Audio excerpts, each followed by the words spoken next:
రాజానగరం నియోజకవర్గం కోరుకొండ మండలం అంకలమ్మ చెరువు వద్ద కోదండ రామాలయం నూతన ఆలయ ప్రారంభానికి మరియు అన్నదాన కార్యక్రమానికి ముఖ్య అతిథిగా పాల్గొన్న విశ్వ హిందూ ధర్మ పరిరక్షణ రామసేన అధ్యక్షులు కంబాల శ్రీనివాస్ ఆలయ నిర్మాణానికి 1,20,000 రూపాయల విరాళం అందజేశారు.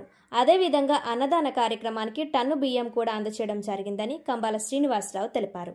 ఈ కార్యక్రమంలో ఆలయ కమిటీ సభ్యులు, గ్రామస్తులు, భక్తులు, బీజేపీ నాయకులు పాల్గొన్నారు. శ్రీ మహాగణాధిపతి నమః. భారత్ మాతాకి జై. జై శ్రీరామ్. నేను మీ కంబాల శ్రీనివాసరావు, విశ్వ హిందూ ధర్మ పరిరక్షణ రామసేన అధ్యక్షుడిగా, అలాగే భారతీయ జనతా పార్టీ నాయకుడు మీకు అందరికీ సుపరిచితమే. ఈరోజు అంకాలమ్మ గుడి దగ్గర ఉన్న శ్రీ కోదండ రామస్వామి వారి ఆలయం దగ్గర ఉన్నా నేను. ఇది ఆంధ్రప్రదేశ్లోని తూర్పుగోదావరి జిల్లా రాజమండ్రి దగ్గర 20 కిలోమీటర్ల దూరం ఉన్న కోరుకొండ గ్రామం ఇది.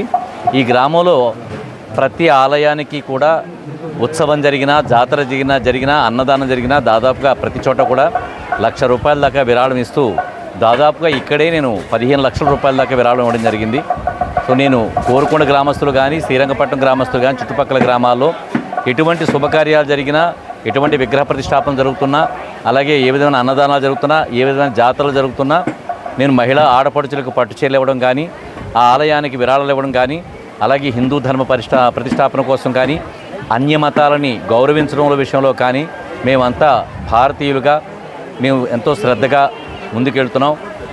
అలాగే భారతదేశాన్ని రక్షిస్తున్నటువంటి భారతీయ జనతా పార్టీ నడిపిస్తున్న నరేంద్ర మోడీ గారి నేతృత్వంలో, అలాగే మా రాష్ట్ర అధిష్టానమైనటువంటి పురంధేశ్వరి గారి నాయకత్వంలో, సోము వీర్రాజు గారి జాతీయ నాయకుడు, ఆంధ్రప్రదేశ్ సంబంధించి జాతీయ నాయకుడైనటువంటి మన సోము వీర్రాజు గారి నేతృత్వంలో మేము ధర్మ కార్యాచరణతో ముందుకెళుతూ భారతీయ జనతా పార్టీ అంటే హిందువుల పార్టీ కాదు, భారతీయుల పార్టీ అని చెప్పిన అందరికీ తెలియజేస్తూ, భారతదేశంలో ఉన్న సర్వమతాలని గౌరవిస్తూ భారతీయ జనతా పార్టీ చేస్తున్న ఎన్నో విశిష్టమైన కార్యక్రమాలు, ఎన్నో ప్రాయోజిత కార్యక్రమాలు ప్రజల్లోకి తీసుకెళ్తూ హైందవ ధర్మాన్ని కాపాడుకుంటూ గుళ్ళు గోపురాలకు సంబంధించిన ఈ అద్భుతమైన వైవిధ్యాన్ని, వైభవాన్ని కూడా తగ్గించకుండా ఎంతో ప్రతిభావంతంగా ముందుకు తీసుకెళ్తూ వెళ్ళడం జరుగుతుంది. అలాగే ఈ ఆలయానికి కూడా 1,20,000 రూపాయల దాకా నేను డొనేషన్ ఇవ్వడం జరిగింది.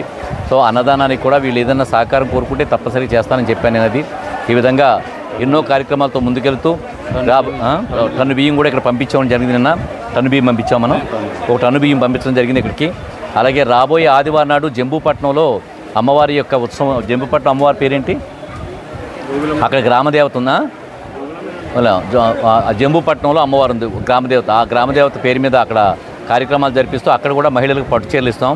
అలాగే మే 2వ తారీఖు నాడు కణుపూర్ నరసాపురం, మన నరసాపురం ఉంది, కోరుకొండ నరసాపురం దగ్గర అమ్మవారి ఏగులమ్మ తల్లి జాతరకి కూడా అక్కడ మహిళలకు పట్టుచీరలు ఇవ్వడం జరుగుతుంది. ఇంకా మే 2వ తారీఖు అలాగే 27వ తారీఖు ఈ రోజుల్లో ఆ జాతరలో ఆ మహిళలకు పట్టుచీరలు కూడా ఇవ్వడం జరుగుతుంది. ఈ విధంగా ఎన్నో కార్యక్రమాలు చేస్తూ ముందుకెళ్తాం. భారత్ మాతాకి జై. జై శ్రీరామ్. అయితే